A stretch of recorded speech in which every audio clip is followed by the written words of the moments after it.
ela estava no Rio fazendo pesquisa e aproveitamos para trazer.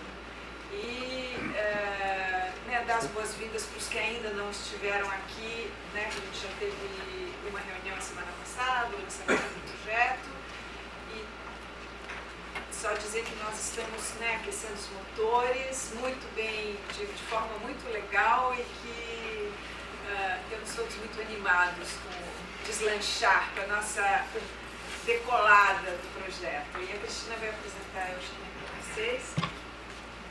Bom, boa tarde a todos, e é um prazer apresentar a professora Eugênia Rodrigues, do ICT de Lisboa. Agradecemos bastante a presença da Eugênia. E Eugênia é uma pesquisadora do Instituto de Investigação Científica Tropical de Lisboa desde 2003 e vem fazendo os seus trabalhos a respeito da África portuguesa, né, com Angola e agora muito Moçambique, né? E Goa também, porque trabalha com o estado da Índia. Acho que atualmente é uma das grandes historiadoras de Moçambique, né, ao lado do José Capella, do Neuwirth, e quem trabalha Moçambique sabe, né, do quanto a Eugênia tem renovado os estudos sobre Moçambique pré-colonial, né? Então, ela tem vários trabalhos, né? Um mestrado sobre Angola, a geração silenciada, que ela cordialmente forneceu para a gente, que vai estar disponível para quem quiser ver, já no começo, no embrião de uma biblioteca do NAC, não é? Uma tese defendida em 1994. Depois, o doutorado é de 2002, Portugueses e Africanos nos Rios de Sena, os Prados da Coroa, nos séculos 17 e 18, defendido pela Universidade Nova de Lisboa, Faculdade de Ciências Sociais e Humanas. Né? Ela tem uma lista fabulosa de artigos, né? A começar com Chiponda, né? Que é um trabalho sobre as mulheres brasileiras, né? Chiponda, a senhora que tudo pisa com os pés, publicado nos Anais de História de Alemar, 2000. Né? Nessa mesma revista, ela vem publicando com uma certa frequência, né? O Nome do Rei, o Levantamento dos Rios de Sena, de 1783, publicado em 2003.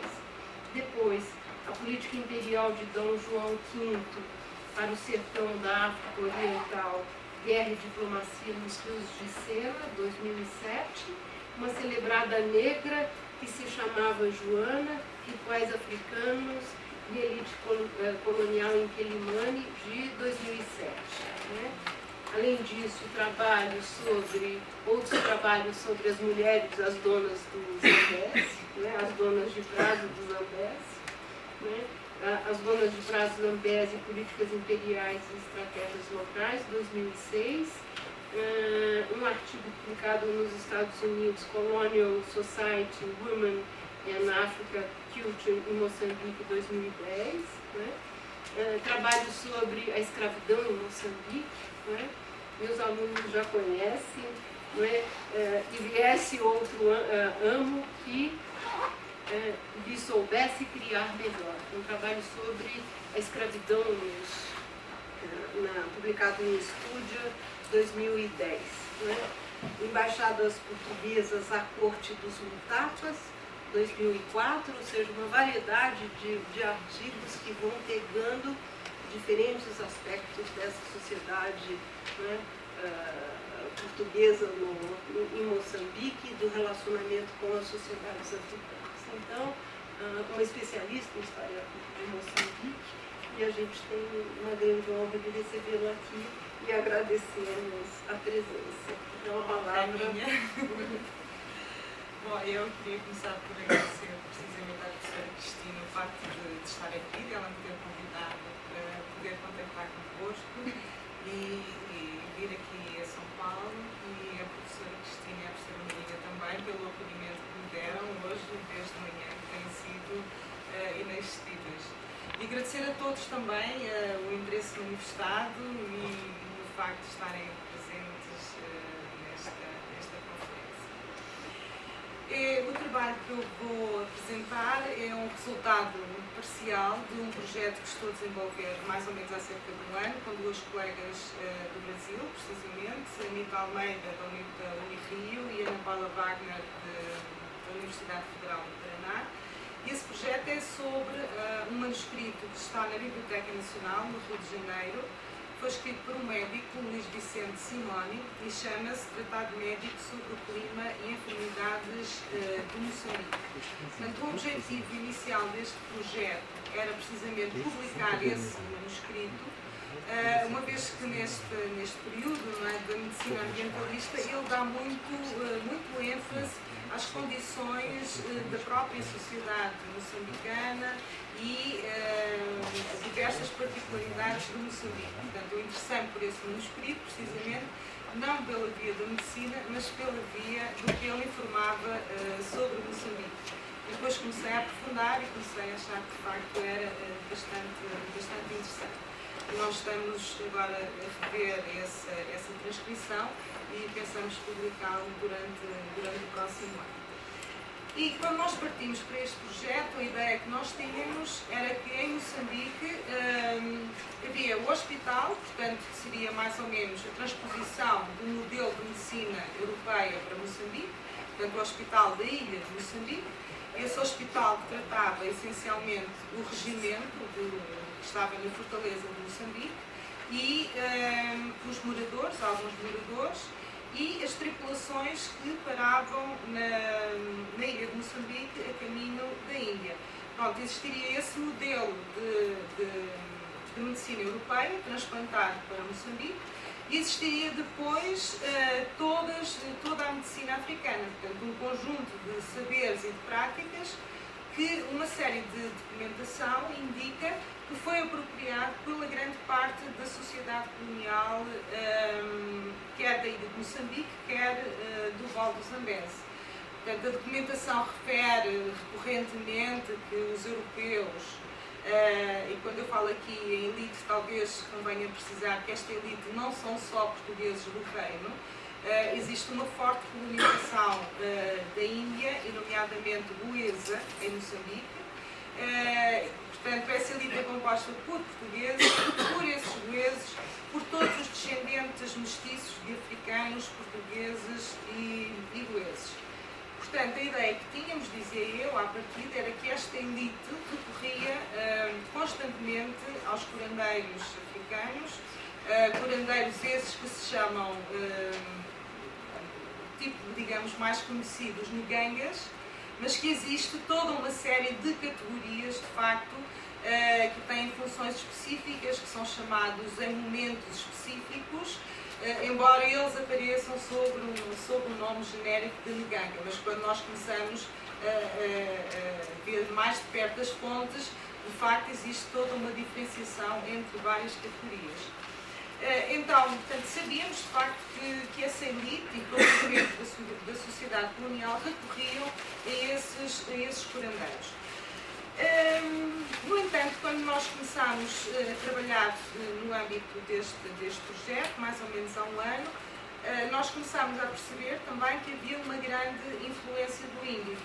E é precisamente dessa influência do índico em Moçambique que eu vou falar.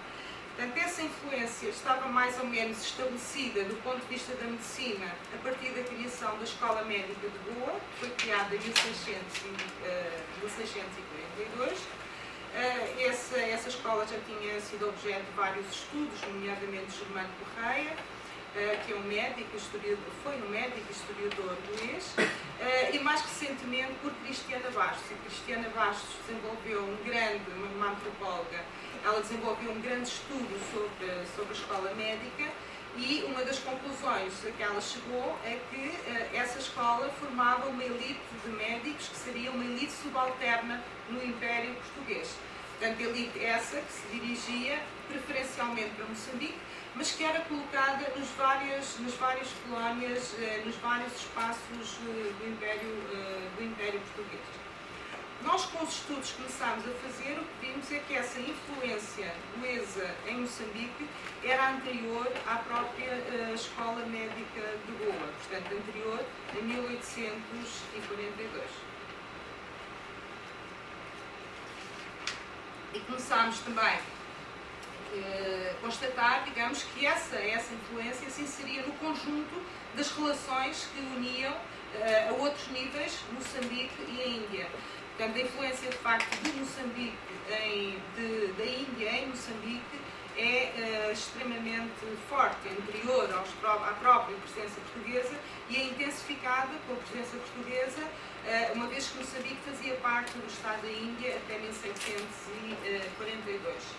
Portanto, o estudo que nós estamos a fazer situa-se também a nível da investigação sobre circulações, a mobilidade de saberes e de práticas de cura e considera, portanto, essa circulação como um processo de negociações, de trocas a nível local. Portanto, não puramente de difusão de conhecimentos de um território, de um sistema médico para o outro, mas todo um processo de trocas e de negociações. Portanto, nesta conferência,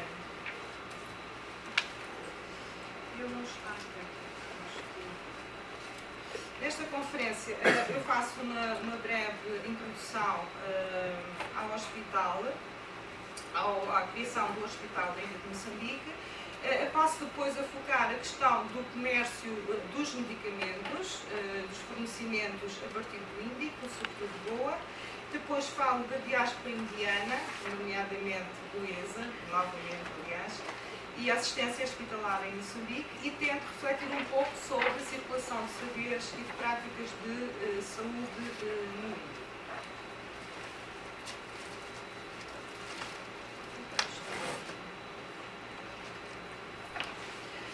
Bom, em relação ao hospital, nós sabemos que existia um hospital na Ilha de Moçambique praticamente logo a seguir à instalação dos portugueses, portanto, desde o princípio do século XVI. Foi gerido por várias entidades, mas é no final do século XVII, em 1681, que o príncipe regente Dom Pedro entrega a gestão do hospital à Ordem de São João de Deus. Essa gestão, a entrega da gestão do hospital à Ordem de São João de Deus, segue aquilo que já se passava no Reino. Todos os hospitais militares, ou grande parte dos hospitais militares, tinham sido já entregues a esta ordem, e este processo verifica-se também em vários territórios do Império Português. Portanto, digamos que este momento significa uma refundação do próprio hospital. Aliás, há autores que se referem à fundação do hospital como 1681, mas na verdade ele existia desde o século XVI. Portanto, esse segundo regimento, esse hospital destinava-se a curar os soldados do regimento, moradores e os que transitavam nas naus da carreira da Índia. Também, para além destes grupos que vêm indicados logo no início da fundação do hospital, os escravos da Fazenda Real, portanto os escravos do rei, são também tratados no hospital. Esse hospital foi instalado a sul da povoação, portanto podem ver aqui esta gravura da ilha de Moçambique, que é da primeira metade do século XIX. Tem aqui a fortaleza a norte.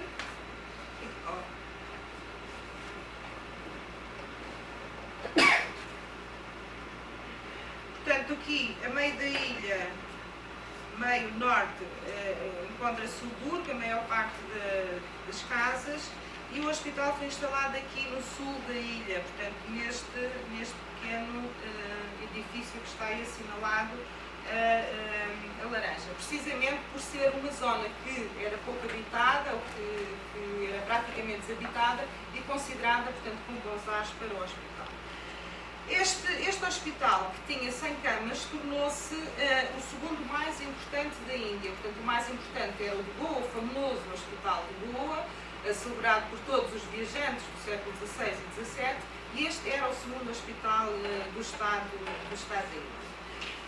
No entanto, as curas à admissão dos hospitaleiros, dos frades hospitaleiros, muitas delas relacionadas com a luta pelo poder e pelo controle dos recursos económicos da capitania, tornaram-se cada vez mais insistentes ao longo da primeira metade do século XVII. Portanto, havia denúncias de que o hospital, nomeadamente que o hospital, era uma porta para a morte.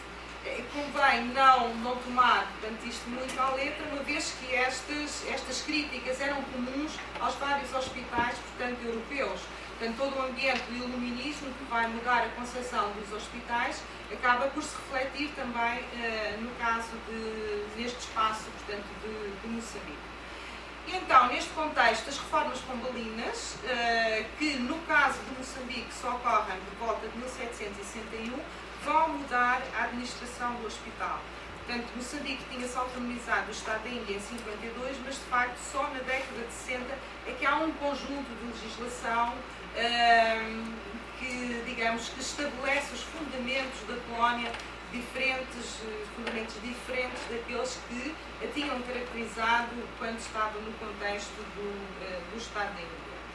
Então, nessa instrução de 1761, que muitos autores consideram a Carta Constitucional de Moçambique, portanto, o ato fundador da nova colónia de Moçambique, um dos artigos mandava entregar a gestão do hospital à Fazenda Real.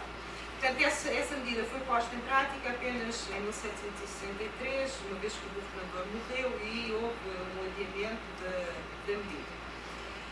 Esta mudança implicou diversas obras de reestruturação do hospital, obras que se foram sucedendo durante este período que aqui me interessa, que é entre 1763, quando ele passa para a Fazenda Real, e o período mais ou menos de 1820, por volta de 1820. Portanto, todo o conjunto de salas se foi complexificando, foi aumentando, com espaços cada vez mais especializados. E também, a nível do pessoal médico, houve uma maior especialização. Os religiosos continuaram como enfermeiros, mas continuaram como enfermeiros até o princípio do século XIX, aí já começamos a ter enfermeiros civis, recrutados entre os civis ou entre os militares. Passamos a ter toda a estrutura de gestão, o almoxarife, o administrador do hospital, e passamos a ter um físico-mor, cirurgião-mor, que já existia, mas passamos a ter o físico-mor, cirurgião-mor, portanto, um pessoal que não existia antes. Portanto, estas mudanças, outro aspecto interessante é que em 1789 a Misericórdia, que tinha um hospital na ilha para tratar os pobres, fecha o hospital, portanto há um acordo entre a administração da capitania e a Misericórdia para fechar o hospital, uma vez que a Misericórdia não conseguia arranjar médicos e os doentes passaram a ser tratados no hospital militar. Estas mudanças estavam em consonância também com aquilo que se passava na Europa no século XVIII, não é? Portanto, todo este processo de medicalização dos hospitais ocorria também a nível da Europa, onde os hospitais eram cada vez menos lugares para tratar os pobres, cuidar os necessitados, e passava a ser um local para tratar, de facto, dos doentes. Então, essas conexões entre este hospital da ilha de Moçambique e o Indico insere... eu tinha esquecido aqui de mostrar umas gravuras do hospital, portanto, esta em 1754, portanto, onde vemos o hospital que funcionava junto com o próprio convento, não é, de São João, e a sua igreja ao lado, e aqui uma gravura já do princípio do século XIX, portanto, este edifício aqui, já com 2 andares, de facto, em termos de estrutura, o hospital cresceu bastante. Aqui temos uma planta, também já da primeira metade do século XIX, a planta do edifício térreo e do primeiro andar, já com com toda uma série de espaços também, de espaços para a botica, para armazenar os medicamentos, para preparar os medicamentos, casa do boticário, casa do enfermeiro, etc. E,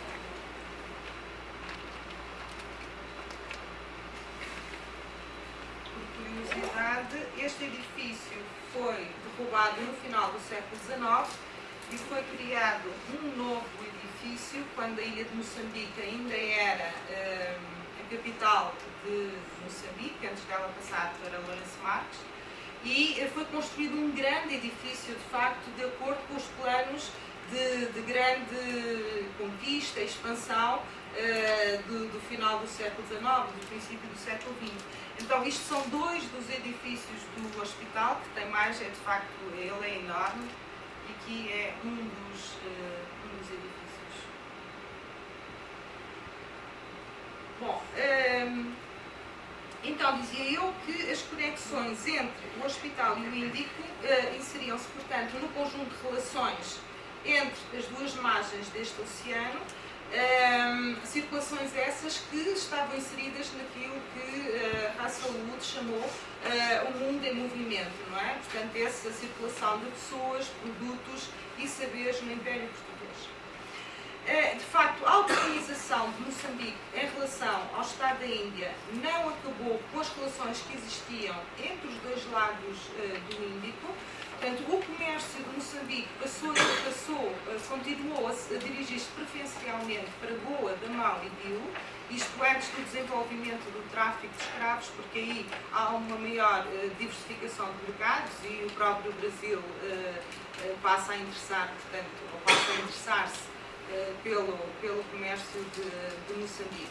E do mesmo modo, existia um grande fluxo de pessoas a todos os níveis. E é no quadro destas relações comerciais que podemos entender que uma grande parte dos medicamentos que chegavam, medicamentos e todos os outros bens necessários ao Hospital de Moçambique, chegava a partir do Índico. No que diz respeito especificamente aos medicamentos, existe, durante este período que eu referi, existe a tentativa de ensaiar várias soluções. Os medicamentos, ora são fornecidos a partir de Lisboa, ora a partir de Goa. E depois vamos ver a partir de outros pontos do mundo. De facto, o contrato que a coroa tinha feito com os religiosos de São João não incluía inicialmente o fornecimento dos medicamentos, que eram comprados nas várias boticas que existia na ilha de Moçambique e que tudo indica que seriam fornecidos em grande parte por Goa. Os próprios religiosos hospitaleiros acabaram por pedir à coroa para enviar uma botica de Lisboa e, a determinada altura, percebemos de facto que há boticas que são dirigidas de Lisboa para Moçambique. Isto durante o período em que o hospital esteve sob a administração dos hospitaleiros. Em 1763, quando a Fazenda Real passou a tomar conta da botica, ela foi entregue a uma botica privada, portanto, um administrador privado. Até que, em 1766, ela passou para a gestão da Santa Casa da Misericórdia. E, nesta altura, tudo indica que os medicamentos eram encaminhados para a ilha, em grande parte a partir de Goa.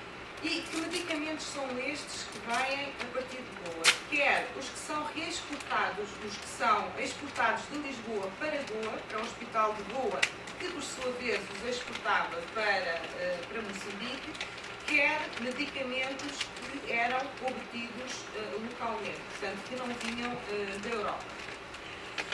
Em 1783, por exemplo, o Governador-Geral expunha haver pouco provimento de medicamentos, que são estes muito antigos e decúbitos, por ser o provimento deles feito na cidade de Goa, de onde só vêm os piores por exorbitante preço. E ele sugeria que a botica fosse fornecida todos os anos pelo rei.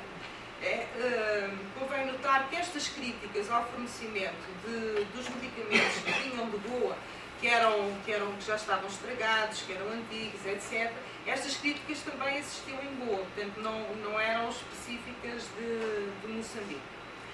Então, por esta altura, os governadores gerais, passaram a conduzir para Moçambique, passaram a ter que conduzir para Moçambique as suas boticas. Portanto, cada um tinha por 3 anos, trazia a sua botica.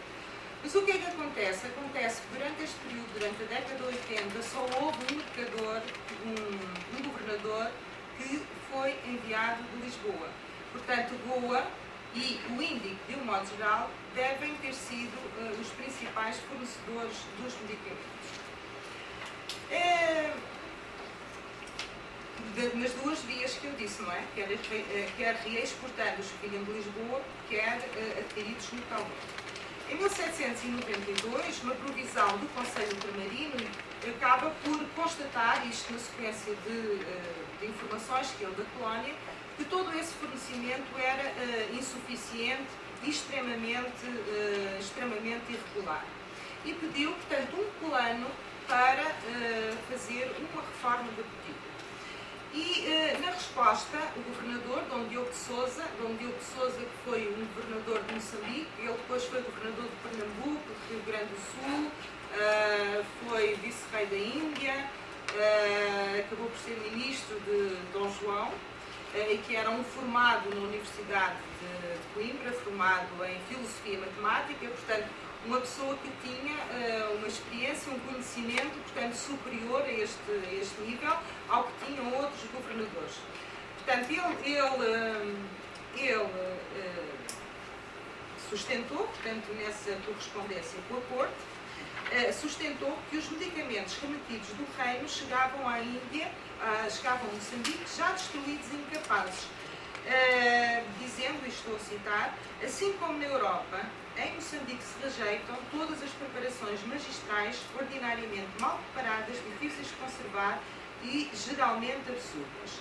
E argumentava, portanto, que o envio desses medicamentos era inútil, uma vez que os medicamentos que eram usados na Europa estavam nessa altura a ser feitos, utilizar plantas que eram originárias quer da África, quer da Ásia. Então seria inútil as plantas irem da Ásia, da África para a Europa, para voltarem, portanto, já em mau estado para a África, no caso. Além disso, ele dizia que todos os medicamentos eram mais baratos de cabos adentro. Portanto, para além destas razões terapêuticas, que ele, como formado na universidade, podia fundamentar bem, havia também razões económicas. Portanto, os medicamentos eram mais baratos no próprio Índico do que na Europa. E ele indicava, portanto, os mercados onde era possível obter medicamentos, portanto, Goa, Bombaim, Surrate ou a Ilha de França.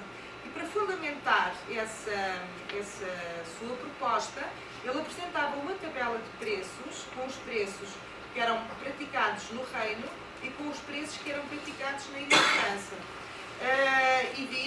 Portanto, por essa tabela concluía-se precisamente que eram muito mais baratos na Ilha de França. Ilha de França porquê? Porque, como eu já referi há pouco, nas últimas décadas do século XVIII há uma intensificação do tráfico com as ilhas francesas. A Ilha de França era muito procurada, portanto, pelos negreiros moçambicanos, e os negreiros franceses da Ilha de França também iam frequentemente a Moçambique, e por conta desse tráfico de escravos e dessa intensificação das relações, também se foi desenvolvendo o comércio dos medicamentos. E então, ele acabou por pôr em execução esse plano, em 1794, de abastecer a botica apenas com medicamentos do Índico. No entanto, todo este comércio de medicamentos, era um comércio, portanto, já com interesses significativos e inserido nas redes mercantis nas redes mercantis, portanto ligavam Moçambique a outras partes, e devido a essa luta de interesses entre várias partes e vários mercadores que atuavam na ilha de Moçambique, em 1802 a Misericórdia recupera o fornecimento da botica. Portanto, passa a ser não a Fazenda Real, como estava, mas a Misericórdia a fornecer a botica. A Misericórdia também com as suas redes no Índico, não é? Do ponto de vista ainda desses, não dos medicamentos, mas dos preventivos, no caso, portanto, das vacinas, também se vai recorrer, portanto, ao Índico. No caso, portanto, da vacina das bexigas, o Índico foi encarado também como uma solução pela coroa portuguesa e pela própria administração da capitania. A questão das bexigas era extremamente importante nesta altura, uma vez que os escravos que vinham de várias partes da África, que iam ser embarcados na ilha de Moçambique, se vinham, portanto, com bexigas que propagavam, portanto, não só aos outros escravos, o que causava muitos prejuízos aos traficantes, é evidente, como à restante população da ilha. No entanto, existia já em Moçambique, praticada pelos africanos, a inoculação das bexigas. Portanto, esta era uma prática perfeitamente instituída. E quando aparece a vacina, essa difusão da vacina, essa introdução da vacina, segundo as indicações da CROA, teria que ser feita também a partir do Índico-Goa. Índico-Goa, portanto, porque é em Goa que se vão estabelecer os procedimentos para ministrar essa vacina, portanto, é o Físico-Mor de Goa que vai estabelecer esses procedimentos, provavelmente tendo em conta aquilo que se passava no Império Britânico, uma vez que as relações, portanto, eram bastante próximas e, sobretudo, nesta altura, no início do século XIX, em que os próprios ingleses ocuparam Goa, e, portanto, são os procedimentos britânicos desenvolvidos na Índia que a coroa portuguesa quer ver transferidos para Moçambique. No caso, na própria capitania, eles não conseguem obter essa vacina e apresentam como solução novamente a Ilha de França e também o Cabo da Boa Esperança, a colónia inglesa do Cabo da Boa Esperança. Também o Cabo da Boa Esperança era outro local importante do tráfico de escravos, para onde iam os escravos de Moçambique.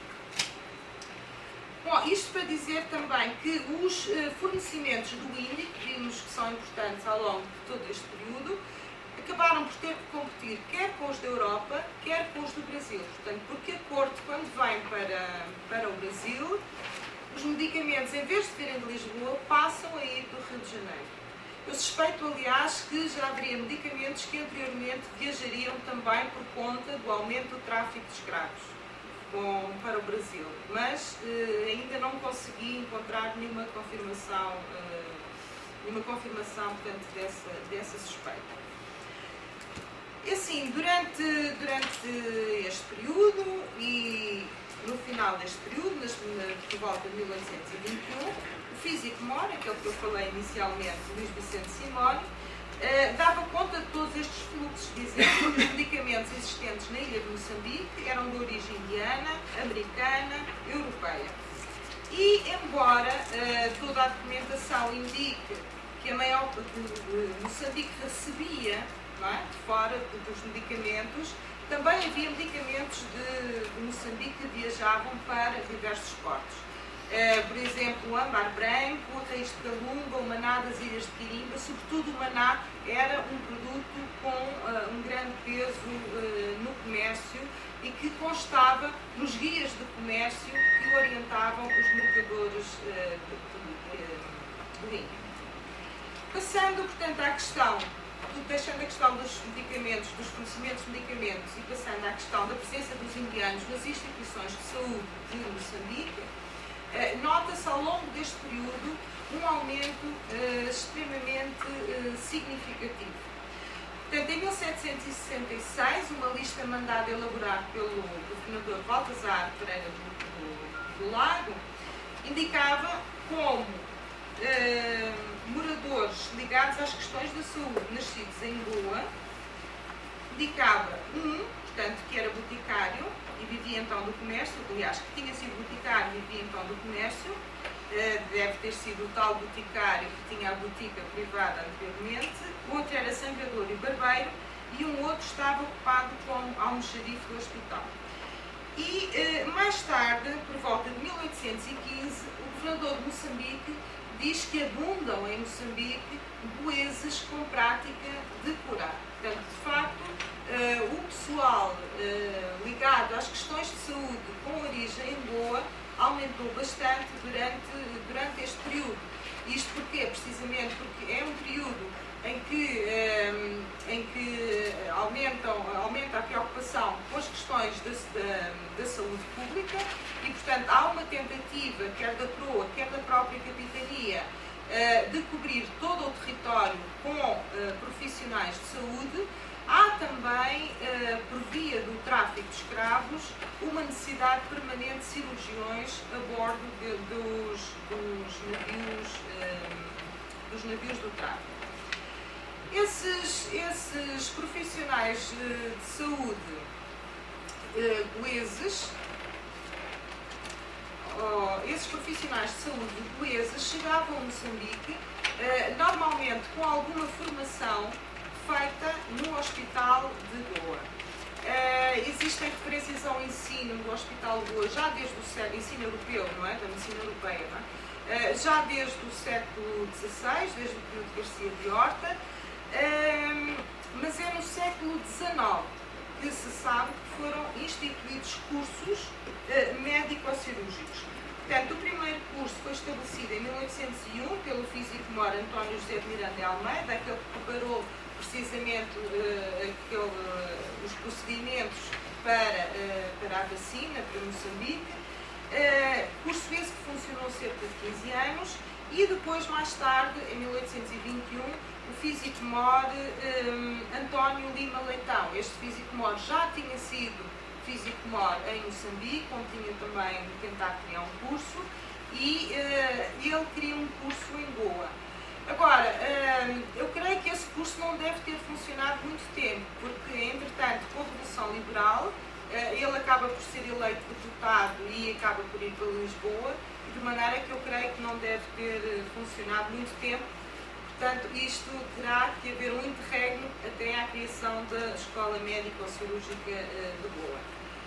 No entanto, para além dessa formação que era obtida em Goa, também eles podiam obter formação dentro de Moçambique. Normalmente, o que é que acontecia? Havia as pessoas que trabalhavam no hospital, portanto, os praticantes no hospital, ganhavam uma certa aprendizagem, formavam-se os práticos do clima, e acabavam por ser certificados pelo governador. Isto em Moçambique, tal como em Goa, o vice-rei fazia a mesma coisa, também certificava estas práticas. Portanto, estes goeses, como aliás outros indivíduos o poderiam fazer, podiam adquirir essa prática no hospital, ser certificada, e acontecia frequentemente eles, depois de fazerem este tirocínio no hospital, irem para outras partes da colónia, nomeadamente para os rios de Sena, para o Val de Zambeze, que é uma região onde os goeses tiveram uma presença bastante forte. Pronto, para além dessa prática que eles adquiriam no hospital, também funcionou durante um pequeno tempo um curso criado por esse médico, Lima Leitão. Esse curso também ainda não consegui saber exatamente como é que ele funcionava, que aulas é que tinha, mas é bem possível que o próprio Lima Leitão se tenha inspirado na sua própria experiência de Moçambique e a tenha levado para a Índia depois para criar o curso médico-cirúrgico na Índia. O que sabemos é que o governador mandou vir rapazes, diz ele, rapazes que vieram de várias partes da capitania para a ilha de Moçambique para aprenderem com Lima Leitão. E já agora que estamos no Brasil, também por esta altura vieram rapazes brasileiros estudar aqui no Rio de Janeiro para cirurgiões. Portanto, alguns desses estudaram na Escola Médico-Cirúrgica que funcionava na Casa da Misericórdia do Rio de Janeiro. Portanto, o que é que nós vemos? É que antes da criação da Escola Médico-Cirúrgica já existia uma forte presença goesa a nível das instituições de saúde. E o que é que acontece? Acontece que, perante a quantidade de goeses que eram formados em Goa, o governo aqui no Rio de Janeiro começa a encarar esses goeses como uma solução para a falta de médicos em Moçambique. Então, nomeadamente, o Conde dos Arcos, que recomendou que fossem recrutados esses goeses, solução à qual o governador se opôs, porque não acreditava muito nas capacidades deles, mas o Conde dos Arcos, em 1818, acaba por ordenar ao governador: haja Vossa Senhoria de mandar lançar mão de alguns rapazes de Goa, que consta aqui terem passado por essa capitania e cujo método de cura tem merecido alguma aprovação. Distribuímos Vossa Senhoria empregando-os onde e como julgar conveniente. E nesta carta ele falava de um rapaz, dizia ele, de um moço, chamado Luís António da Silveira, do qual aqui há a melhor opinião, resultante das boas atestações que tem apresentado sobre diferente pretensão. Esta opinião, portanto, sobre o médico, deve ter sido dada certamente pelo tal António Lima Leitão, o tal que tinha sido médico em Moçambique. Antes de ir para a Índia, ele ficou doente e pediu para vir para o Rio de Janeiro para se tratar. Portanto, e essa informação sobre o estado de saúde da colónia moçambicana deve ter sido transmitida à corte precisamente pelo Lima Leitão. Em relação, portanto, a estes goeses, eu gostaria ainda de frisar que a ida para Moçambique e o desempenho destas profissões de cura era um meio de mobilidade social ascendente. Portanto, eles tinham mais oportunidades em Moçambique do que tinham em Goa. Porque uma vez que em Moçambique havia de facto, muito poucos profissionais. E um desses goeses, por exemplo, o boticário Pascoal José da Silva, argumentava, ele pedia para instalar uma botica em Sena, no Val do Zambeze. E ele argumentava que isso seria uma forma de dar melhor ordem à sua vida, para além de ser um serviço do rei e do público. Mas importa notar que a medicina não era, ou o facto de eles irem exercer medicina para Moçambique, não era só isso no meio de eles ascenderem socialmente. Eles acabavam por se inserir em todas as outras atividades da colónia, portanto, desde o comércio, alguns deles conseguiam braços da coroa, e, portanto, conseguiam de facto uma ascensão social para além daquela que era facultada pelo exercício da medicina. É evidente que para a própria coroa, o recurso a estes goeses era um meio também de conseguir controlar as práticas de cura na colónia. Passando então à circulação de saberes e de práticas no Índico, eu gostaria de recordar que as duas vias pelas quais os medicamentos do Índico chegavam a Moçambique, portanto, aqueles que eram reexportados do Reino e aqueles que vinham diretamente da Índia. Então, os estudos sobre esses medicamentos do Reino, portanto, os estudos sobre as farmacopeias portuguesas do século XVIII, quer sejam farmacopeias autorais, quer oficiais, mostram que os medicamentos de origem indiana tinham entre 14% e 18%, um lugar entre 14% e 18% nessas farmacopeias. Um lugar que não seria muito elevado, mas de qualquer modo seria significativo. um lugar que seria mais significativo nas próprias boticas do que nos preparados que apareciam nas farmacopeias.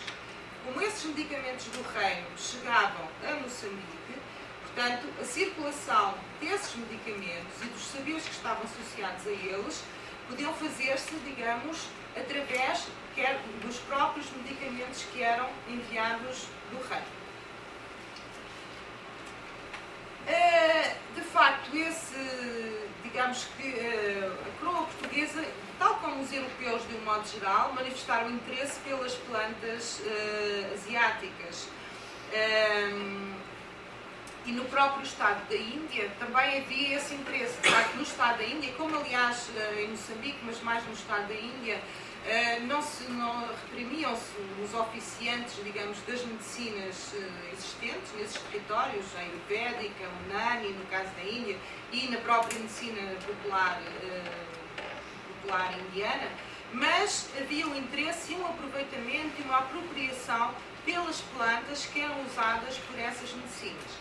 E no próprio Hospital de Goa, para além dos medicamentos que vinham da Europa, era frequente a utilização, frequente e mais ou menos oficial, a utilização das plantas indianas e dos saberes utilizados a essas plantas. Então, e vimos também como essas plantas se dirigiam para Moçambique. No caso dos medicamentos que eram utilizados em Moçambique, nas boticas que nós conhecemos, quer dizer, não conhecemos muito da própria botica da Misericórdia, de quando é a gestão da Misericórdia. Conhecemos a gestão da Fazenda Real e as boticas que eram enviadas para os portos, que eles chamavam para os portos. Portanto, ia uma botica preparada para Inhambane, para depois mais tarde para Lourenço Marques, e as Quirimbas para Sena. Então, nessas boticas vemos que há um predomínio também de medicamentos europeus, mesmo que eles utilizem plantas indianas. E entre aliás, para além desse predomínio das plantas europeias e dos medicamentos europeus, temos também plantas que eram muito utilizadas na Índia. Portanto, o caso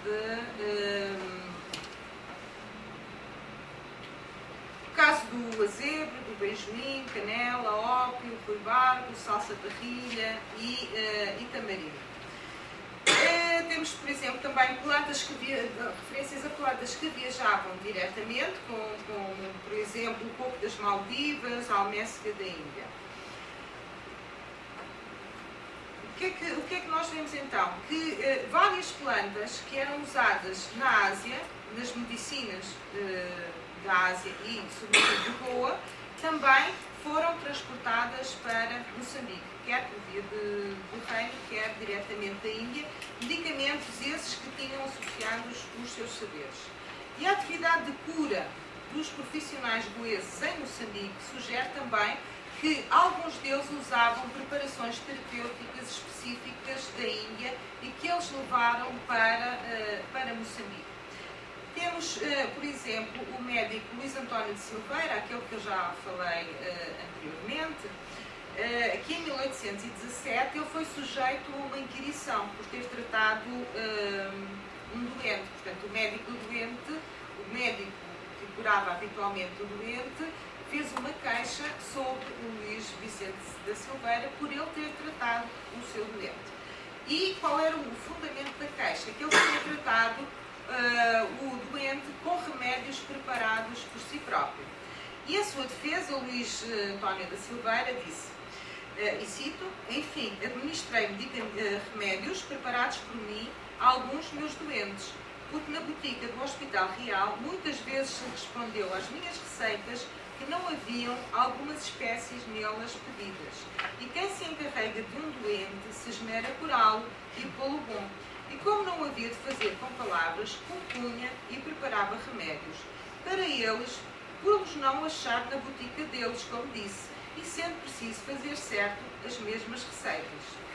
Portanto, o que estava aqui em causa não era apenas a divisão das tarefas, não é? A divisão que existia na sociedade do Antigo Regime e que era mais forte ainda em Goa, que era a divisão entre as tarefas intelectuais do médico e as tarefas mecânicas do boticário. Portanto, o que estava aqui em causa é que o médico Luís António da Silveira não encontrava na botica as preparações que ele prescrevia aos seus doentes. E, portanto, ele próprio era obrigado a fazer essas preparações. Portanto, o que nós suspeitamos, o que tudo isto indicia, é que ele terá levado os seus saberes, não só os medicamentos, mas os seus saberes, a maneira como era praticada a medicina em Goa, para Moçambique. E terá recriado, portanto, essa medicina em Moçambique. Nós não sabemos bem se ele, onde é que ele foi buscar esses remédios que ele diz que usou em Moçambique. É muito provável que ele tivesse ido buscar esses remédios, quer a esses mercadores privados que faziam o tráfico, quer aos próprios herbalistas curandeiros africanos. E tudo isto sugere também um processo de trocas, portanto, com essa medicina local, ou pelo menos com as plantas que eram utilizadas nessa medicina local. Portanto, tudo aponta, de facto, para processos de reconfiguração de todos estes saberes e que eles eram integrados pela própria elite de Moçambique, naquilo que se chamava a medicina doméstica.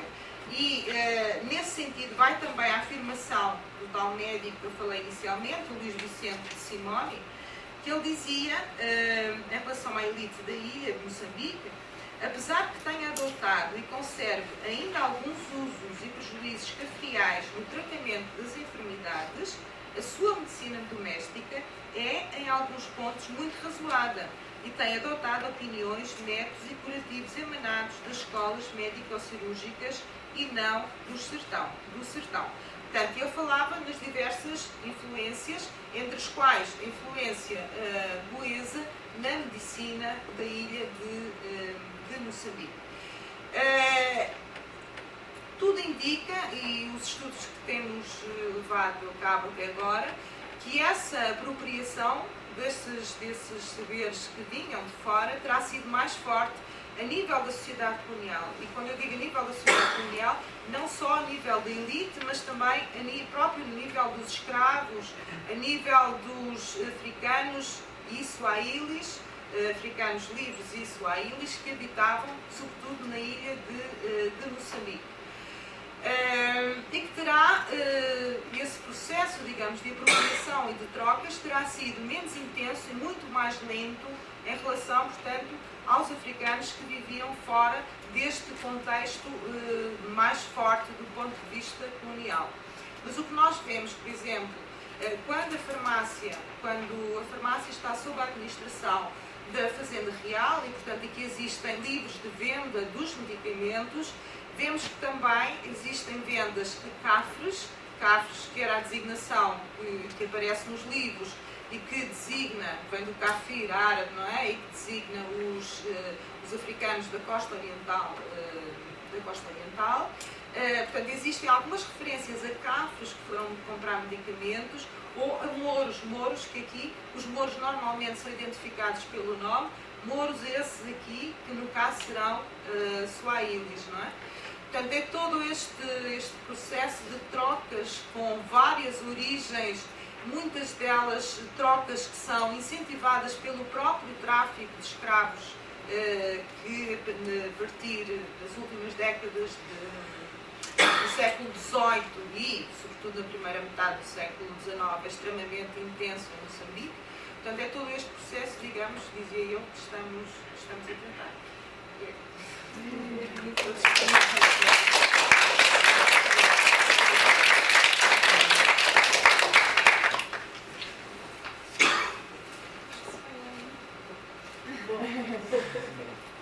Eu tenho questões também.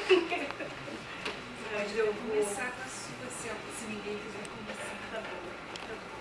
Então, vou fazer uma pequena coordenação de questões, né? Então, para esquentar a máquina, eu vou perguntar algumas coisas. Eu tenho 3 questões para a Eugênia. Em primeiro lugar, bom, Bom, agradecer, Eugênia. Outra vez. Em primeiro lugar, uma questão a respeito do manuscrito que você está. Né? Eu consultei uma vez esse manuscrito, só que eu fiquei extremamente. Porque ele é um manuscrito incompleto. E o interessante é que no manuscrito existe o índice, né? E a incompletude do manuscrito é exatamente na parte referente à medicina africana, né? As plantas de Moçambique. Então, como é que vocês estão lidando com essa questão? Né? Se existem outros escritos do Simonic, né? A respeito disso. Né? A segunda pergunta sobre, e acho que avança um pouco nas coisas da Márcia, cadê a Márcia? Não é? Que é sobre a questão da presença dos jesuítas na circulação de receitas e na questão das boticas, não é? Porque no Brasil, não é? Como que chama, Márcia, a coleção dos jesuítas? A coleção das... Tem a coleção das receitas. Não lembro. Uma é a Árvore da Vida, né, que é aquela de Goa.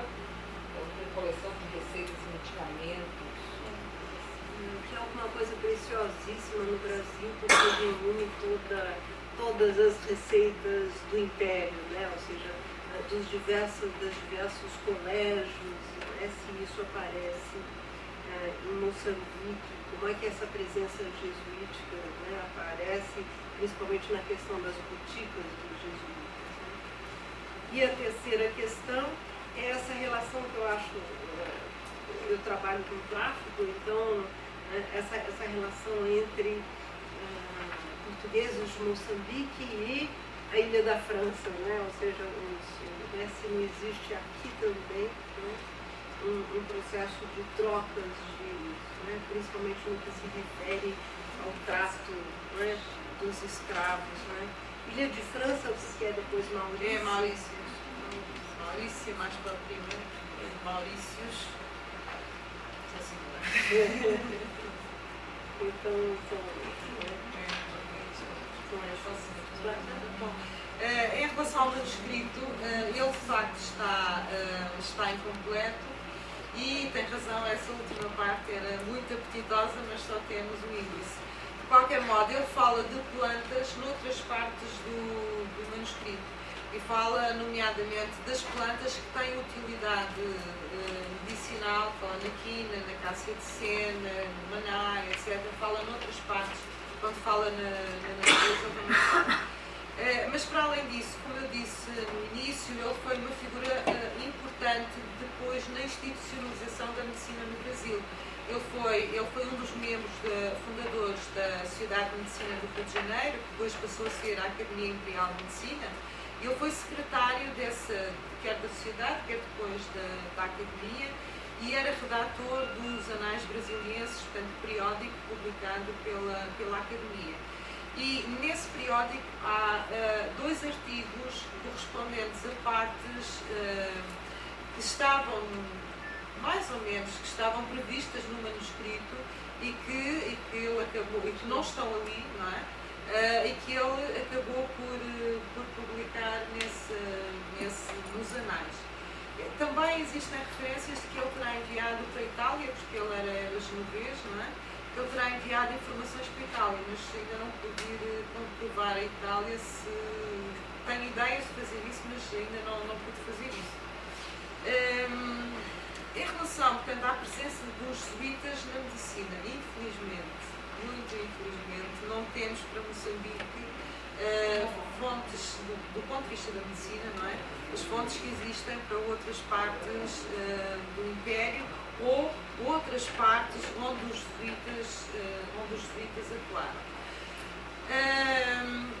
Eu não conheço, já procurei, não conheço. A minha esperança é que haja alguma coisa em Goa, mas não parece citada nada em lado nenhum. Agora, tendo em conta a atuação dos jesuítas, de certeza que eles fizeram alguma coisa. coisa. Mas mesmo nas cartas anuas que eles enviaram de Moçambique, eu não encontrei informação a esse nível. No entanto, eles tinham um colégio na ilha de Moçambique, portanto, o colégio de São Paulo, depois vai ser, aliás, São Francisco, depois se chama de São Paulo, e que vai ser o Palácio dos Governadores, portanto, o colégio de São Paulo da ilha de Moçambique. E tinham também residências em Tete, Sena, Maranhão, portanto, todo lado. Eles tinham uma presença forte no Val do Zambeze. E de certeza que eles investigaram essas plantas, quer dizer, tendo em conta a atuação deles noutros espaços, mas de facto não temos nenhuma informação de coisas que eles tenham escrito, o que é impossível, eles devem ter feito alguma coisa. E em relação à relação com Moçambique e a Ilha de França, essa relação é sobretudo por via do tráfico de escravos. Portanto, essa relação começa por volta de 1721, quase acidentalmente, e os franceses da Ilha de França e da Reunião começam a frequentar a ilha de Moçambique e a costa de Moçambique, nomeadamente as Quirimbas também, uma forte presença em Quirimbas, por causa do tráfico de escravos, para desenvolver as plantações da ilha de Reunião e da ilha de França. Esse tráfico desenvolve-se muito a partir dos anos de 60, mais 70, 80, até 90, até o final do século XVIII, aí o tráfico para o Brasil começa a ser bastante mais importante. E é por via dessas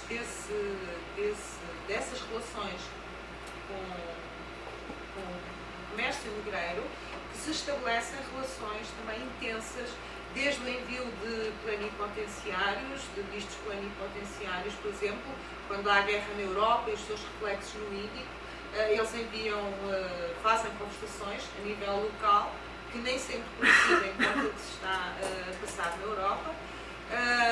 Depois há medicamentos, sim, que são levados para lá. Alguns dos moradores da ilha de Moçambique pedem autorização para se ir tratar na ilha de França.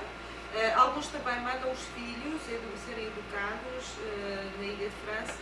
E eu não falei nisso, mas há também um cirurgião que é levado numa altura em que o governador de Moçambique manda um emissário à ilha de França. Quando ele regressa, traz também um cirurgião francês que leva para o Val do Zambeze e que eu suspeito que não deve ter durado muito, porque o Francisco Lacerda e Almeida, quando faz a travessia da África, ele quer integrar esse cirurgião na comitiva. Ele na altura está muito doente e depois deixa de o ver e deve ter atuado de facto como cirurgião, deve ter adoecido logo e não deve ter tido grande futuro ali.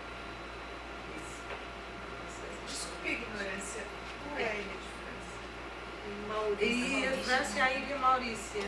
E a outra que era a ilha de Bourbon, que é a Reunião.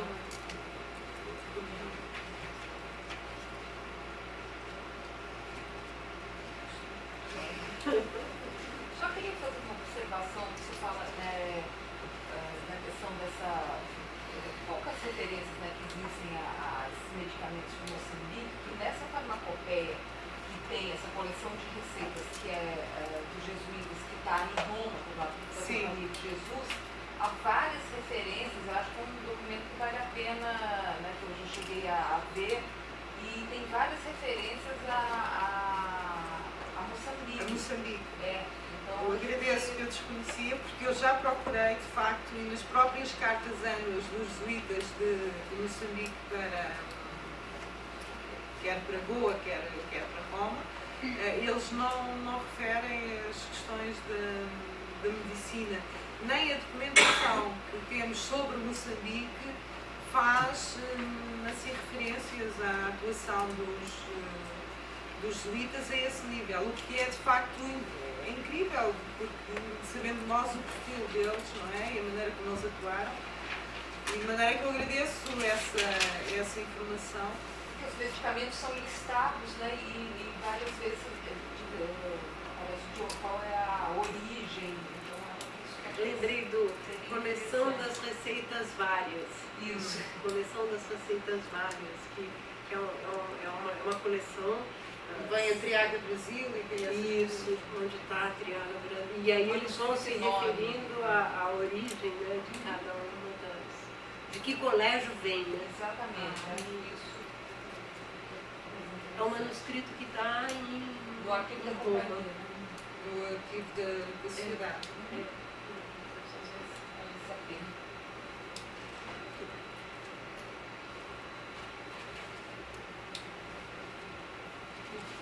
Questões? Eu queria fazer uma pergunta muito como curiosidade sobre as referências às doenças que você eventualmente tem encontrado, né?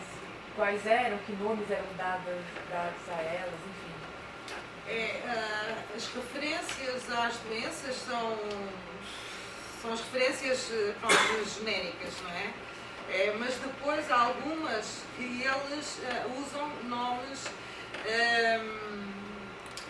específicos ou de Moçambique ou da Índia, ou que sobretudo circulam naquela região. Estou-me a lembrar, por exemplo, da Itaca, que eles designavam como uma constipação que acontecia na altura ou depois da cópula. Não sei porque que eles associavam essa, ainda não descobri porquê, mas vários autores associam um determinado tipo, um específico tipo de constipação às questões, portanto, da cópula. E esse nome, Itaca, vinha precisamente da planta que era usada pelos africanos para curar essa doença específica e que os europeus, a sociedade colonial, depois adota também, quer o nome da própria doença, quer as concepções sobre essa doença, o pensar nessa doença, quer a própria cura da doença. Estou-me a lembrar, por exemplo, do Murdachim, que corresponderá à cólera morbus, mas que, por exemplo, o Simone diz que se distingue da cólera. Ele diz que em Moçambique ela não era frequente, mas pode não ter sido frequente quando ele lá esteve, porque ele só lá esteve 2 anos. E ele, aliás, ele começa por dizer que não é cólera, que dizem que é cólera, mas não é cólera. Mas ele depois, mais tarde, já num desses textos que ele publica nos Anais da Academia Brasiliense de Medicina, ele acaba por dizer que é cólera, mas que é um tipo diferente da cólera da Índia, porque na Índia, nesta altura, finais do 18, primeiras décadas do 20, do 19, perdão, há sucessivas epidemias de cólera. Pronto, ele diz que não tem vómito preto, como tem a cólera da Índia, e que não é tão violenta, digamos.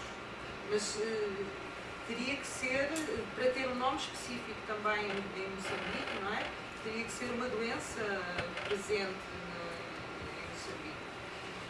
Depois a xeringosa, que eu creio que também é utilizado este nome no Atlântico, mas que é reportada quer pelo Luís Vicente Simone, quer por outros médicos, como também a específica de Moçambique. Depois há também umas febres fímbrias, que eles chamam fímbrias.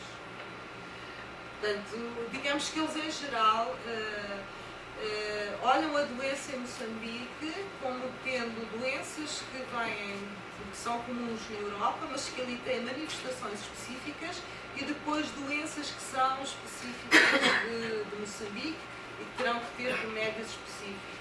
A ideia da especificidade da doença em relação ao território e à própria cura é de facto muito forte nesta altura. Eles, aliás, para além dos motivos económicos, consideram que procurar as plantas localmente será encontrar as mais adequadas a tratar esses problemas. Marculo, aparece? Marculo? Marculo, sim, aparece só no equivalente à xeringosa, mas só no Simone. Portanto, não é... Pode ser uma vivência... Ele viveu aqui 2 anos, não é? Antes de ir para lá, então ele diz Xeringosa Maculo, mas não é uma palavra que eu tivesse encontrado noutra documentação sobre Moçambique. Creio que é uma palavra muito mais do Atlântico. Do Atlântico que ele Ele usa porque a experiência dele começou aqui. Maculo é o que usa para o sul? Maculo É aquela descrição é aquela bonita mal que ele fez. é uma das manifestações da doença de Chagas. Sim, sim. E pelo que eu entendi, nesses hospitais eram tratados africanos? Eram tratados africanos. Isto é, porque os soldados eram africanos mestiços, muitos deles, outros eram, às tantas é criada uma companhia de cipaios de africanos, só que não são mestiços, que têm só ascendência africana, são cipaios africanos e suahilis, que são soldados também. São tratados os escravos da fazenda real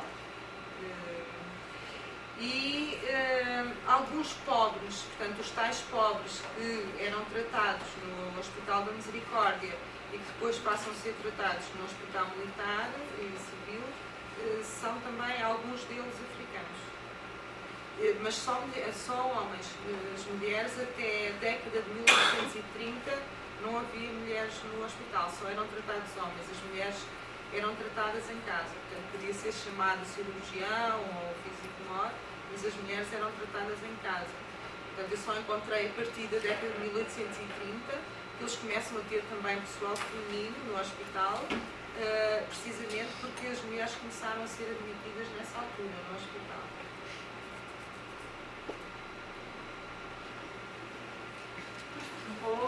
A Rosana, Regiane, desculpe. Voltando em relação às doenças, existia alguma referência ou algum paliativo para a tuberculose? Era a mesma coisa, eles indicam, agora não consigo lembrar-me exatamente de qual era, mas sim, eles referem a tísica e referem o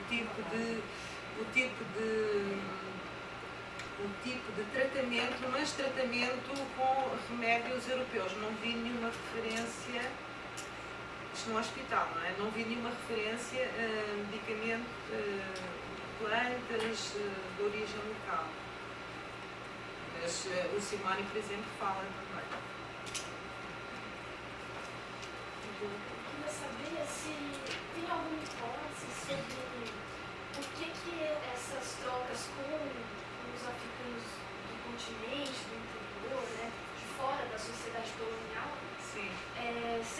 serem mais lentas, né? A senhora colocou no texto. Sim. E também com relação aos suahilis. Se eles Com relação aos suahilis, Sim. né, os chamados suahilis da Sim. costa, se eles não teriam tido nenhum papel de intermediários, já que eles estavam ligados ao comércio com o interior. Certamente. Aí me interessa.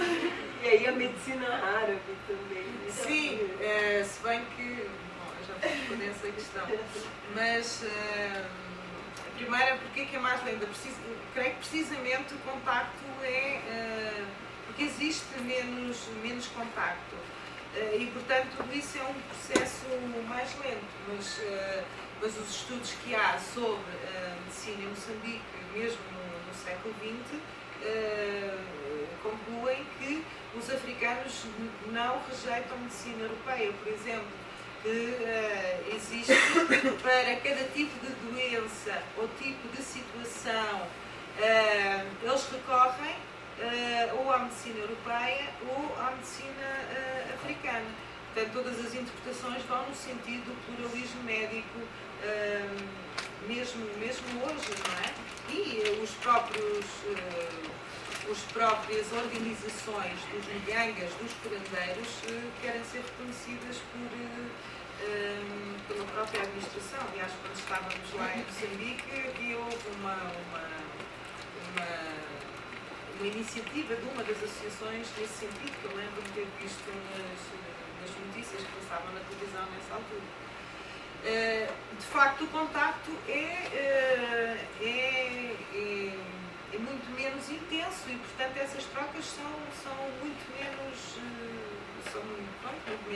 mudanças muito mais lentas, não é? Em relação aos Swahilis, eu acredito sim que eles tenham tido um papel devido aos seus contactos comerciais ao longo de toda a costa oriental, não só em Moçambique, mas entre os vários pontos da costa oriental e Moçambique, e entre a parte litoral e o interior de Moçambique. Mas, na verdade, eu não tenho muitas informações sobre isso. Há um tratamento que é usado em Moçambique, que é o bafo, que se chama o bafo, que é uma espécie de equivalente a um escalda-pés, um pedilúvio da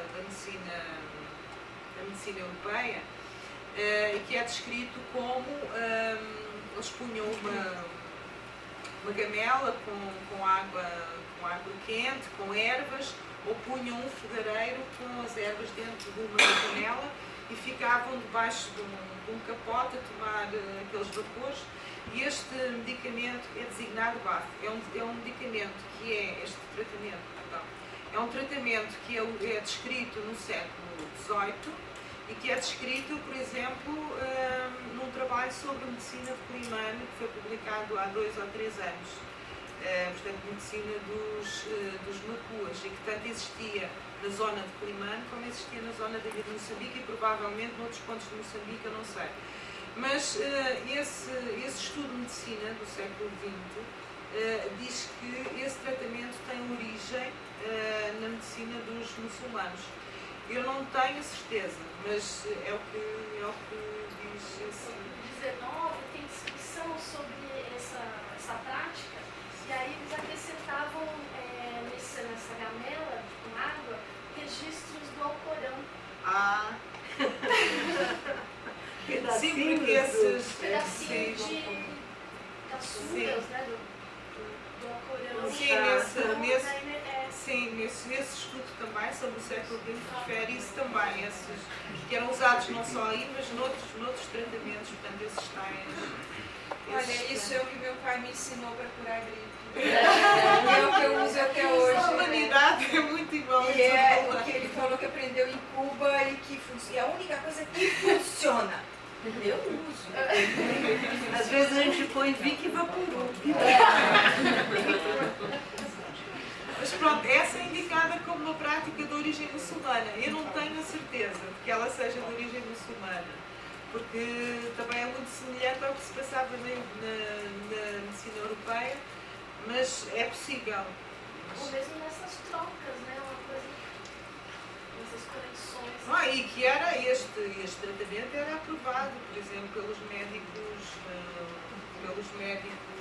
europeus que atuavam em Moçambique, diziam que eram medicamentos, que eram tratamentos que davam resultado, não é? Alguns tratamentos tradicionais.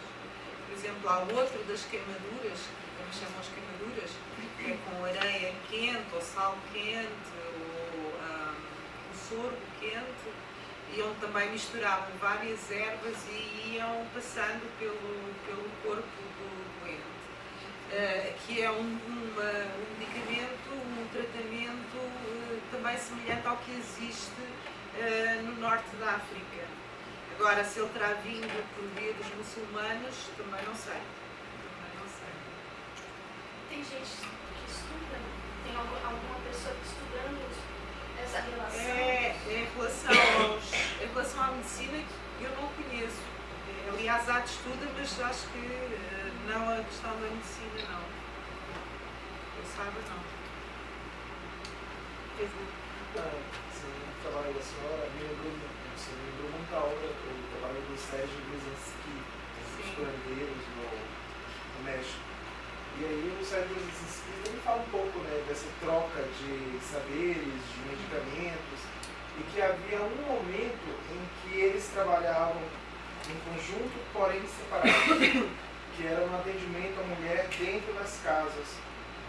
Que você tinha lá a parteira, ou em casos mais graves, o curandeiro, e em algum momento esse médico também chegava. Então, havia um trabalho que era em conjunto, porém separado. E era o momento em que há esse contato, não só de saberes, mas de atores no processo de cura. Então, há em algum momento relatos desse tipo de contato? Aqui para Moçambique não. Aliás, porque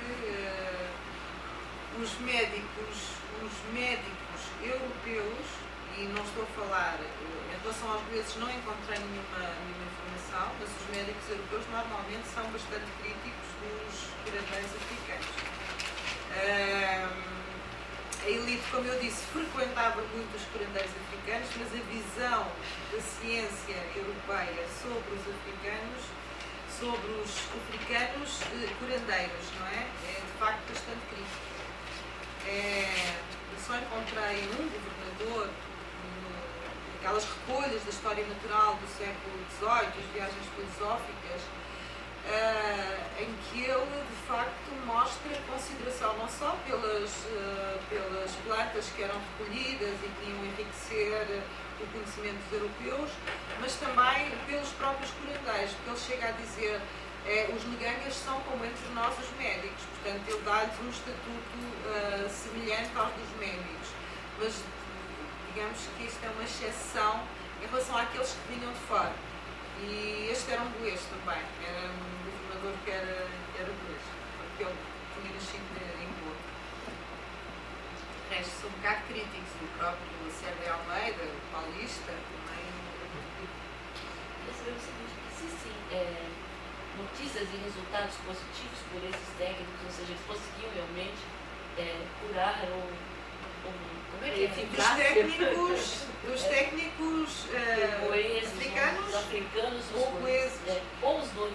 Ou os dois. Bom, em relação aos goeses, sim, eles eram procurados e aquelas informações que os governadores tinham que dar sobre os principais funcionários da capitania, dizia que a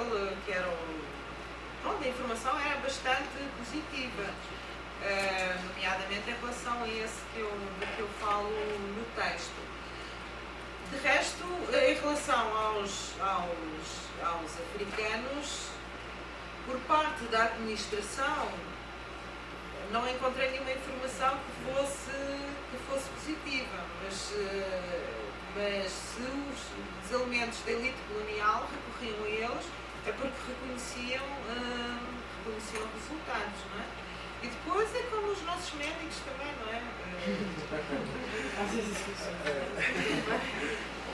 Depende, não é? E nesta altura, às vezes o hospital mata, né?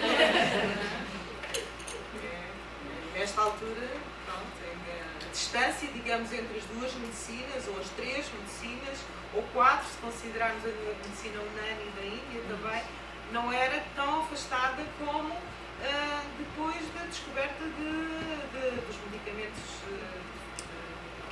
químicos, não é? Do desenvolvimento da farmácia química. E aí eu tenho uma questão. Pensando nesse antigo regime, pensando Garcia de Horta, pensando Gomes Ferreira, ou seja, os nossos cirurgiões que tinham a medicina, pelo menos na colônia, nas mãos, né? Porque os físicos eram poucos, então quem exercia essa medicina e quem criava saberes médicos eram, de alguma forma, eram esses cirurgiões que voltavam para Lisboa. Você acha que em termos de prática, não em termos de representações, né? Mas em termos de práticas, a gente consegue, e pensando na medicina portuguesa principalmente, né?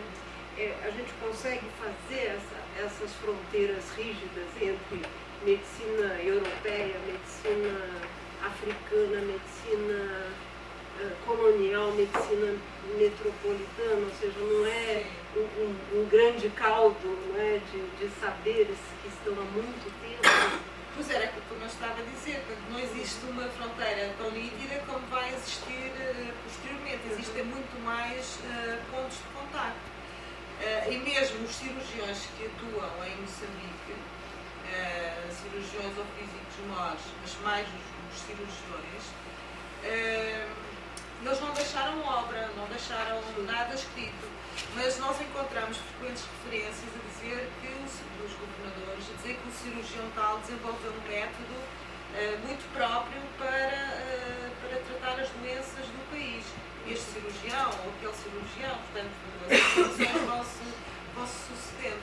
E certamente eu creio que essas informações apontam também para essa mistura, para esse processo de trocas, embora não tenha de facto porque talvez não tinham, como você disse antes, não tinham tratados de medicina doméstica como tem erário mineral, como tem, né, que mostra exatamente essa pois mescla. não. Portanto, as informações que nós temos sobre eles, que são poucas, apontam para isso, mas nós não temos uma documentação deixada por eles que permita trabalhar mais essas questões. Pois já no século XIX, sim, aí já há várias memórias, não grandes tratados, mas memórias já desenvolvidas sobre vários pontos do território, sobretudo a segunda metade do século XIX. Passou a ser obrigatório a partir da década de 1840, por aí, passou a ser obrigatório os médicos fazerem os relatórios sobre as condições de saúde da capitania. E então, uns maiores, outros menores, eles sempre foram obrigados a fazer, às vezes não faziam, mas quer dizer, existe mais informação, mas até ao princípio do século XIX eu de facto não conheço. Posso fazer uma pergunta de leiga? O que é o cirurgião? O que é o fisio? É a divisão mecânica, não é? Entre as atividades mecânicas e as atividades intelectuais. O físico faz Não, o físico é um médico. Físico médico formado. Só tem funções intelectuais. Ele observa, faz a história natural, o diagnóstico, o prognóstico e faz receita ou remédio, não é? O cirurgião também muitas vezes fazia essas coisas, mas é suportado e é considerado uma profissão mecânica. E uma outra coisa é o boticário. O boticário é o que prepara os medicamentos, também uma profissão mecânica. Aliás, em Goa essa divisão era ainda mais forte do que na Europa, porque os médicos eram só brahmanes, não podiam ser de outras castas. É de uma casta superior, não é? Ligada às funções mais intelectuais, líderes religiosos, etc. E não eram, essa medicina não estava ao alcance de outras castas mais baixas. Eu penso, aliás, que foi por isso que vários deles tentaram encontrar mais oportunidades em Moçambique do que tinham na própria Goa. Pela foto, assim, aparentemente esse hospital ele já fechou. Assim. Não, este hospital está lá, esta foto tem. Está bem ruim. Esse já é reconstituído. Este é o novo que foi feito no final do século XIX, a partir do final do século XIX. Mas opera ainda. Ele ainda está a funcionar. Só que ele é muito grande, ele tem vários edifícios. Eu não sei se está a funcionar neste edifício, por exemplo. Ele tem vários corpos, é daquela estrutura dos hospitais do século XIX que tem vários grandes corpos, não é? Porque subir aqui, ele tem 3 corpos grandes e creio que tem mais uns pequenos. Portanto, aqui já se vêem 2, não é? Que é naquela altura do Mocinho de Albuquerque, do Poceiro, aqueles grandes planos de conquista de Moçambique, não é? E todos aqueles grandes exércitos que seriam necessários para proceder à conquista no final do século XIX teriam que ser tratados num hospital de grandes dimensões. Por isso eles deitam abaixo o outro hospital e construíram este mundo. E tem uma série de igrejas também, uma assim, grandiosa, né, assim, monumental, que vão em direção à Sena, né? Mas eu acho que já é de um período anterior. Que vai em direção Sena. Sim, há uma série. Na própria ilha de Moçambique, várias igrejas, ainda lá estão 3. Eu digo igrejas, desculpa, eu digo igrejas porque funcionam hospitais também. Ah, sim, em hospícios, os dominicanos, sim. Sim, por todos esses hospícios, conventos, etc., acabavam por funcionar um pouco como isso, não é? Acabavam também por tratar, cuidar dos doentes. Toda aquela carreira, não é? Que a TET tinha esse tipo de assistência, até porque os próprios senhores dos prazos que tinham casas nas margens do rio, eles eram procurados pelos passageiros quando adoeciam, não é? Davam alguma assistência a esses passageiros. O Vale do Zambeze teve alguma importância nesse processo de circulação de saberes, práticas médicas? O Vale do Zambeze teve, certamente, porque muitas das plantas que são interessantes para a medicina, e algumas delas que chegam à própria ilha de Moçambique têm origem no Vale do Zambeze. Aliás, há uma planta específica, que é a cássia de sena, que é muito divulgada, portanto, nessa região. No entanto, durante o século XVIII e até o início do século XIX, havia muito pouco pessoal do ponto de vista dos goeses, goeses ou europeus, não havia esse pessoal. Portanto, os habitantes recorriam essencialmente aos tais curandeiros africanos de que eu falei. Mas existia um cirurgião aqui, outro ali, muito pouco. Eram enviadas boticas para lá também. E é isso, só no século XIX, já no princípio do século XIX, é que é nomeado um cirurgião, portanto, mais permanentemente nos rios de Sena.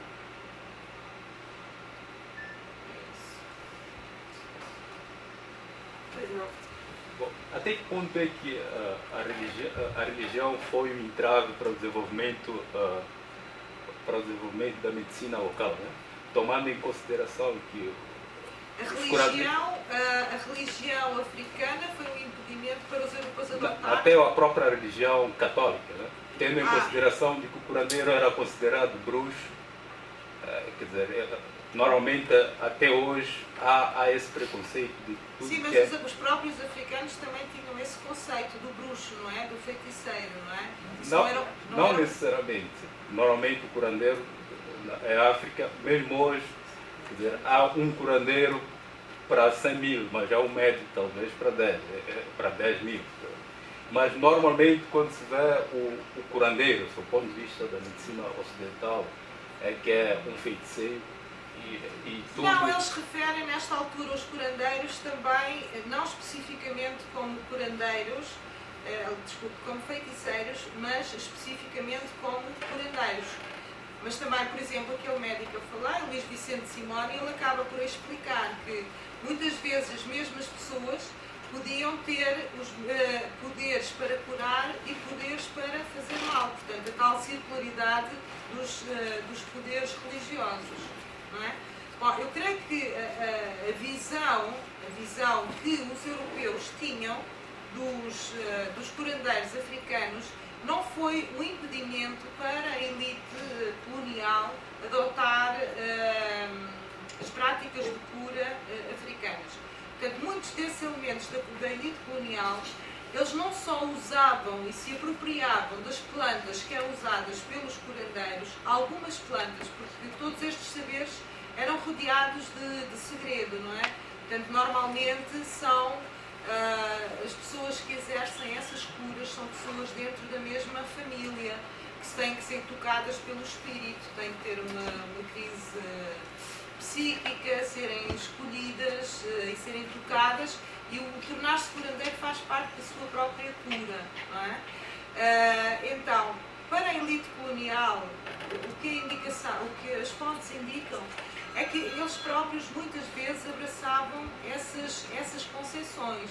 Não só adotavam as plantas, mas as conceições que rodeavam toda a prática, todos os saberes da medicina africana. E nesse caso eu acho que não foi um impedimento. Até porque Europa, não é? Também existiam curandeiros e chamados feiticeiros na Europa. E benzedeiras. Exato. A distância não era tão grande até ao século XVIII entre uma sociedade e outra.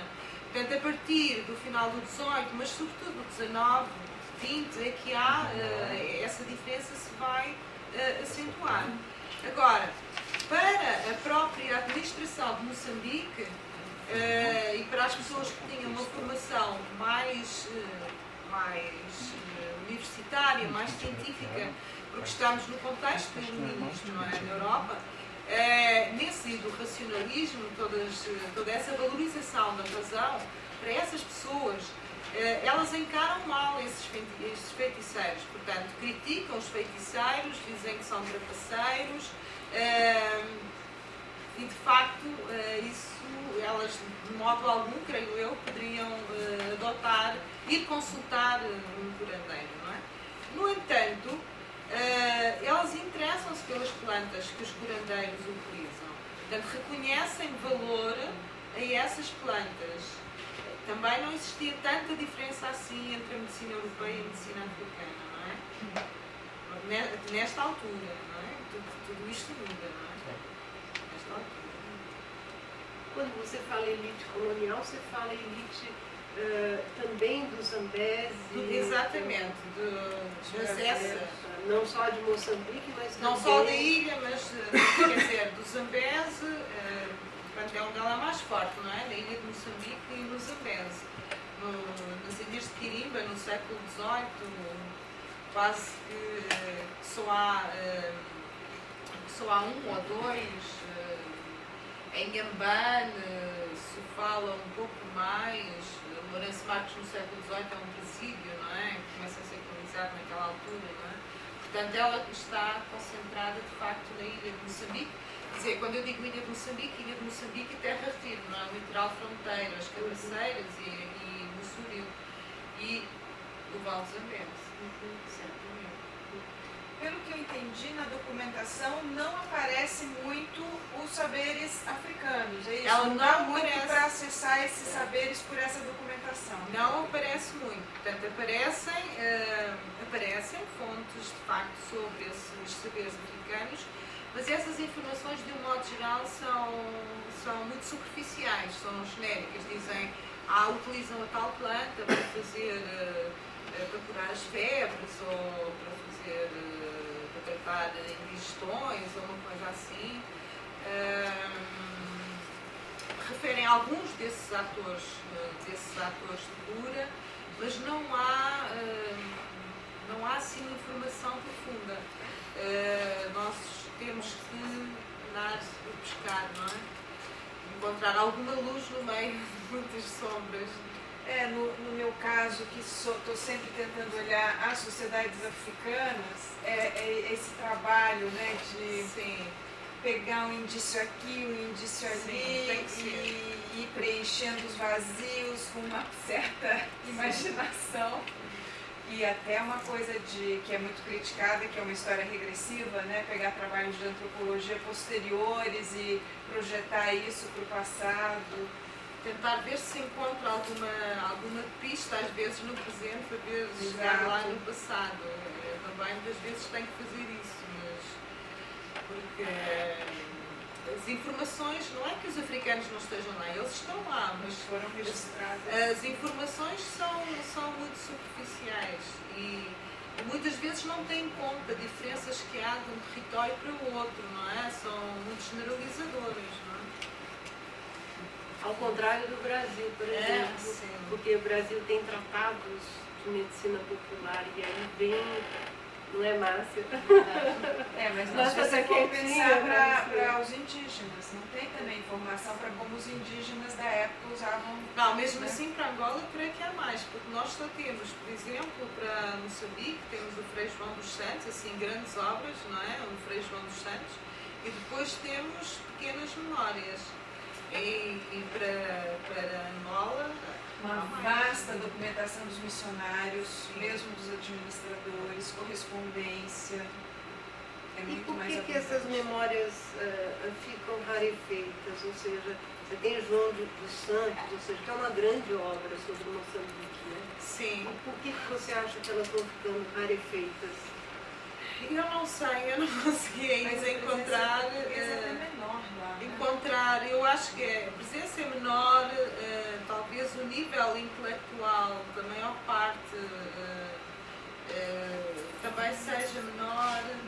O que é certo é que não consigo encontrar. Há memórias, não é? Aquelas memórias de Moçambique setecentista, que são memórias de 10, 20, 30, 40 páginas no máximo, não é? Mas, assim, obras de maior envergadura não...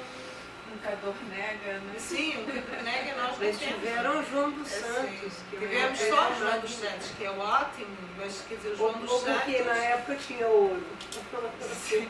Mas o João dos Santos descreve o final do 16, não é? Mas do ponto de vista etnográfico, ele é riquíssimo, não é? E ele consegue distinguir os vários povos, não é? Identificar, dar identidade, não são os africanos todos, não. São os africanos deste território, são os quitebes, são os mucarangas, são os marados, não é uma amálgama, não é? E desse ponto de vista ele é riquíssimo e é muito estimulante, mas depois, mais para a frente, não temos assim grandes coisas conhecidas. E Junot? O Junot já aí trata mais dessa questão de medicina. Ele também trata da questão da medicina, mas ele trabalha mais o sul, não é? Trabalha mais o sul de Moçambique. E também não quero generalizar sim. todo o território de Moçambique.